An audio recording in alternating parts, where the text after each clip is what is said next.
എല്ലാവർക്കും നമസ്കാരം. ഞാൻ അഭിലാഷ് അമ്പലപ്പുഴ. ഞാൻ ഇന്ന് ഈ വീഡിയോ ചെയ്യുന്നത് നമ്മുടെ ഇന്ത്യൻ കർഷകരെ കുറിച്ചൊന്ന് പറയാനാണ്.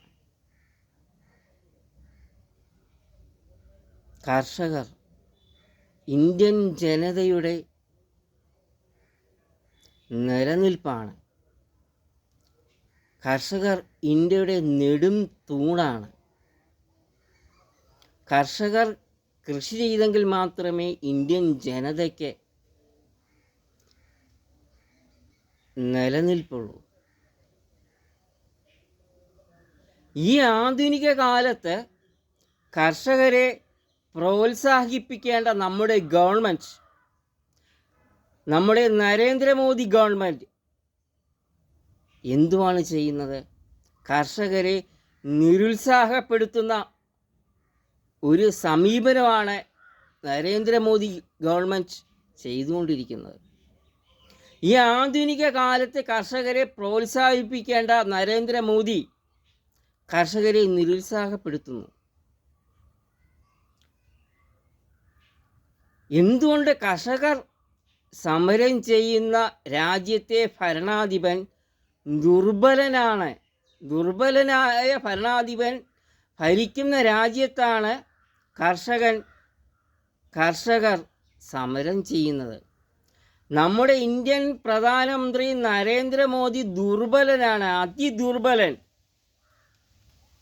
ഒരു പഞ്ചായത്ത് മെമ്പറാകാൻ പോലും യോഗ്യതയില്ലാത്ത നമ്മുടെ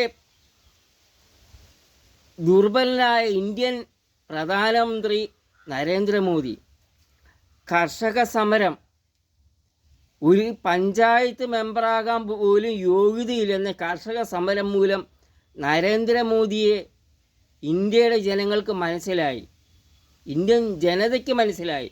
പഞ്ചായത്ത് മെമ്പറാകാൻ പോലും യോഗ്യതയില്ലാത്ത ഒരാളാണ് ഇന്ത്യൻ പ്രധാനമന്ത്രിയായി ഇരിക്കുന്നതെന്ന് ഇന്ത്യൻ ജനതയ്ക്കും ലോകരാജ്യങ്ങൾക്കും മനസ്സിലായി. ലോകരാജ്യങ്ങളിൽ കർഷകർ സമരം ചെയ്യുന്ന രാജ്യത്തെ ഭരണാധിപനായ നമ്മുടെ നരേന്ദ്രമോദി ദുർബലനാണ്, അതിദുർബലൻ.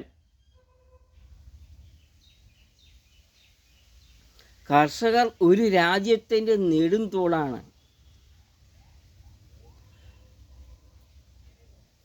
അരിയും ഗോതമ്പും നമുക്ക് ഭൂമിയിൽ കൃഷി ചെയ്തെടുക്കാനേ പറ്റത്തുള്ളൂ. കൃഷി ചെയ്തെങ്കിൽ മാത്രമേ അത് ലഭിക്കുകയുള്ളൂ. ഇത് ഫാക്ടറിയിൽ നിർമ്മിക്കാൻ പറ്റുമോ? കർഷകരെ സമരം ചെയ്യിക്കുന്നത് മൂലം, ഇന്ത്യൻ കർഷകരെ സമരം ചെയ്യിക്കുന്നത് മൂലം കർഷകരുടെ മനോവീര്യം കെടുകയും കാർഷിക വൃത്തി ഉപേക്ഷിക്കേണ്ട അവസ്ഥയുണ്ടാകും. അങ്ങനെ വന്നാൽ എന്ത് സംഭവിക്കും? വിദേശത്തും ധാന്യങ്ങൾ ഗവൺമെൻറ് ഇറക്കുമതി ചെയ്യേണ്ടി വരും. അങ്ങനെ വന്നാൽ നമ്മൾ അമിത വില കൊടുത്ത് ധാന്യങ്ങൾ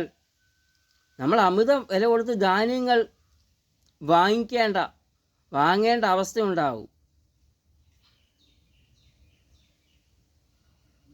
കേരളത്തിൽ തന്നെ നമുക്ക് അന്യ സംസ്ഥാനങ്ങളിൽ നിന്നാണ് ധാന്യങ്ങൾ വരുന്നത്.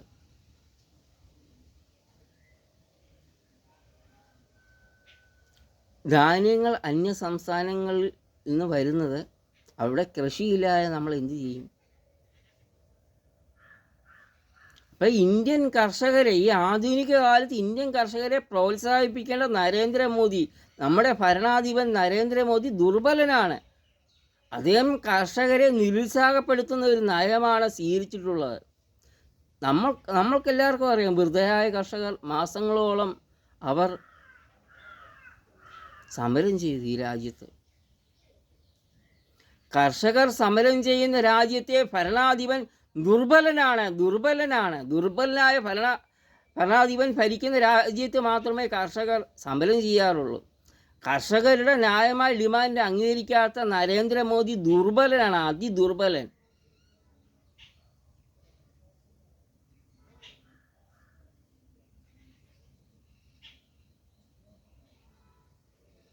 അപ്പോൾ ഞാൻ എൻ്റെ വീഡിയോ ഇത്രയേ ഉള്ളൂ ഇന്ന്. പിന്നെ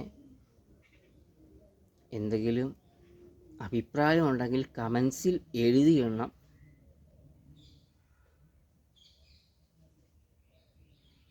എല്ലാവർക്കും ഒരിക്കൽ കൂടി നമസ്കാരം.